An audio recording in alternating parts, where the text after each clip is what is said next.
Déjà intensément exploité par l'homme, le Rhône fait face aujourd'hui au changement climatique. Un immense défi pour réinventer notre futur avec lui.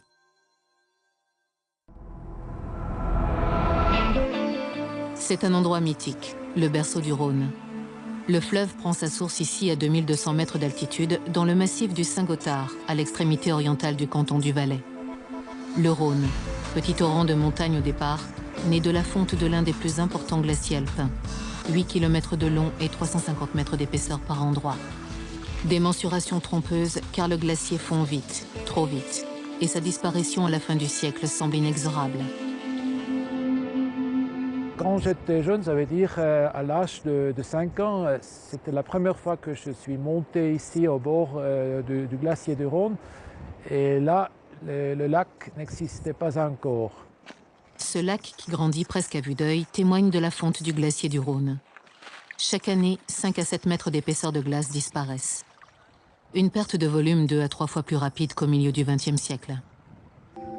Philippe Carlen exploite une grotte creusée dans le glacier par ses ancêtres en 1870, quand la glace se laissait admirer 2 km plus bas. Pour tenter de contenir les effets du réchauffement climatique, il enveloppe une partie du glacier avec des bâches isolantes. Chaque printemps, il faut reposer les bâches, il faut couvrir la glace, ici surtout à l'entrée de la grotte. Ainsi, la glace diminue beaucoup moins. Ces couvertures thermiques, pansements dérisoires contre la fonte, permettent à peine de conserver une partie de la grotte chaque été. Des chercheurs de l'École polytechnique de Lausanne et de l'Université de Genève ont modélisé l'évolution du glacier du Rhône au fil du XXIe siècle. Leurs projections les plus favorables restent très pessimistes.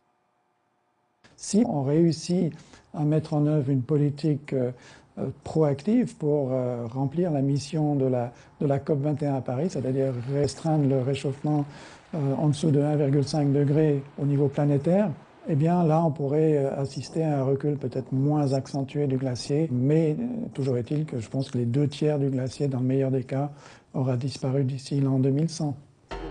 En plus de la fonte du glacier du Rhône, le réchauffement climatique va provoquer un changement saisonnier des régimes de précipitation, et donc du débit du fleuve.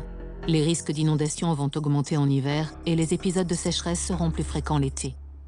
Donc ça ne veut pas dire qu'il n'y aura plus d'eau du tout, fort heureusement, mais ça veut dire que certains secteurs qui sont fortement tributaires des quantités d'eau à certains moments critiques de l'année, comme l'agriculture ou le tourisme, ou encore l'hydroélectricité par exemple, eh bien ils vont devoir réfléchir à comment gérer cette nouvelle donne, donc comment s'accorder pour que chacun ait un minimum vital pour que son secteur économique puisse continuer à fonctionner. La fonte du glacier du Rhône et des autres glaciers alpins d'ici la fin du siècle aura des conséquences à long terme pour toute l'Europe. Entre autres, une restriction du trafic fluvial, de l'approvisionnement en eau potable et des pertes importantes dans la production des barrages hydroélectriques.